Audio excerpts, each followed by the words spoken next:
കടൽ ശാന്തമായെങ്കിലും ആലപ്പുഴയുടെ തീരദേശ മേഖലയിൽ ദുരിതമൊഴിയുന്നില്ല. ഞായറാഴ്ചയുണ്ടായ രൂക്ഷമായ കടലാക്രമണത്തിൽ 20 വീടുകൾ തകർന്നു.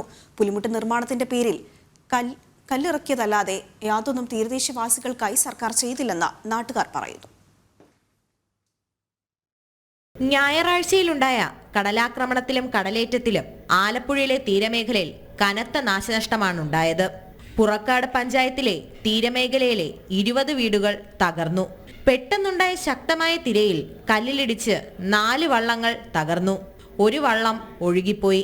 വള്ളം കടൽക്ഷോഭം വന്ന് തട്ടിയപ്പോഴത്തേക്ക് വള്ളം കല്ലിൽ ചെന്ന് ഇടിച്ചപ്പോഴത്തേക്ക് ഞങ്ങളിങ്ങനെ പിടിച്ച് വെച്ചതാണ്. അപ്പോൾ നമ്മൾ അറിഞ്ഞില്ല. കടൽക്ഷോഭം ഭയങ്കര നഷ്ടം എന്ന് പറയുമ്പോഴത്തേക്ക് 2 ലക്ഷം രൂപയോളം നഷ്ടമായി എനിക്ക്. കാര്യം കടൽക്ഷോഭം നമ്മൾ അറിയുന്നില്ലല്ലോ എന്താണെന്നുള്ളത്. തീരത്തെ വീടുകളിൽ മണ്ണും ചെളിയും കയറി. കുടിക്കാൻ വെള്ളം പോലും ഇല്ലാതെ ദുരിതത്തിലാണ് കുടുംബങ്ങൾ.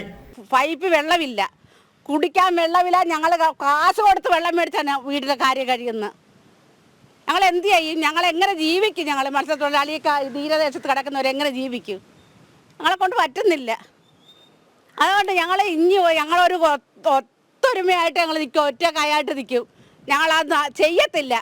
ആര് വന്ന് പറഞ്ഞാലും ഇനിയും ചെയ്യത്തില്ല, വോട്ട് പോലും ചെയ്യത്തില്ല. വോട്ട് ചോദിച്ചു വരുന്നവർ വാഗ്ദാനങ്ങൾ നൽകുന്നതല്ലാതെ തങ്ങളുടെ ദുരിതം പരിഹരിക്കപ്പെടുന്നില്ലെന്നും പ്രദേശവാസികൾ പറയുന്നു. ഇത്തവണ വോട്ട് ബഹിഷ്കരിക്കാനാണ് തീരുമാനം. വഴി കാണിച്ചാൽ മതി, നിങ്ങൾ കല്ല് കൊണ്ട് ഇട്ട് തരാം. നിങ്ങൾ കണ്ട ഇലക്ഷൻ ആകുമ്പോഴേ വരത്തുള്ളൂ. ആ ഇലക്ഷനും കഴിഞ്ഞ് ജയിച്ചു കഴിയുമ്പോൾ കൈ ടാറ്റ കാണിച്ച് അവർ ഗുഡ് ബൈ പറഞ്ഞാൽ അവരങ്ങ് പോകും. ഞങ്ങളെ അന്നും കൊന്നും ഇത് തന്നെ. മഴയും കാറ്റും വരുമ്പോൾ ഈ പൊടി കുഞ്ഞുങ്ങളെ കൊണ്ട് ഞങ്ങളെവിടെ പോകും? ഈ ഊപ്പ കുഞ്ഞുങ്ങളെ കൊണ്ട് എവിടെ പോകും? പഠിക്കുന്ന ഈ പൊടി കുഞ്ഞുങ്ങളെ കൊണ്ട് ഞങ്ങൾക്കൊരു പോയി ഒരു സെൻറ്റ് മേടിച്ച് താമസിക്കാൻ ഞങ്ങളെ കൊണ്ട് ഗതിയില്ല. ഈ കടൽ ഉപ്പുവെള്ളത്തിൽ പോയി ജീവിച്ച് കൊണ്ടുവരുന്നതുകൊണ്ട് ഞങ്ങൾക്ക് അന്നന്നരം കഴിയാൻ കഴിവില്ല. പിന്നെ ഞങ്ങൾ എങ്ങനെ മേടിക്കും? സ്ഥലം മേടിക്കും. മത്സ്യത്തൊഴിലാളികളുടെയും തീരദേശവാസികളുടെയും ആവശ്യങ്ങൾ കേന്ദ്ര സർക്കാരിന്റെ ശ്രദ്ധയിലെത്തിക്കുമെന്നും NDA സ്ഥാനാർത്ഥി ശോഭാ സുരേന്ദ്രൻ പറഞ്ഞു. കേന്ദ്രത്തിൽ ചെന്ന് പറഞ്ഞ് നരേന്ദ്രമോദിജിയുമായി ചർച്ച ചെയ്ത് ക്യാബിനറ്റ് മിനിസ്റ്ററുമായി ചർച്ച ചെയ്ത് കടലോര പ്രദേശത്തെ ജീവിക്കുന്ന സഹോദരീ സഹോദരന്മാരിലേക്ക് നമ്മുടെ ആനുകൂല്യങ്ങൾ എത്തിക്കാനുള്ള ചോദ്യങ്ങൾ ഉന്നയിക്കാൻ, അത് വാങ്ങിക്കൊണ്ടുവരാൻ അവരിൽ ഒരാളായിട്ട് ഞാൻ ഉണ്ടാകും എന്ന് വാക്കുകൊടുത്തുകൊണ്ടാണ് ഞാൻ ഈ കടലോര സന്ദർശനത്തിന് ശേഷം മുന്നോട്ട് പോകുന്നത്. അവരുടെ വ്യാപകമായിട്ടുള്ള പരാതികൾ അത് തന്നിട്ടുണ്ട്.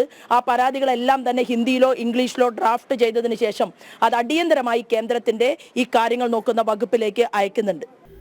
ജനം, ആലപ്പുഴ.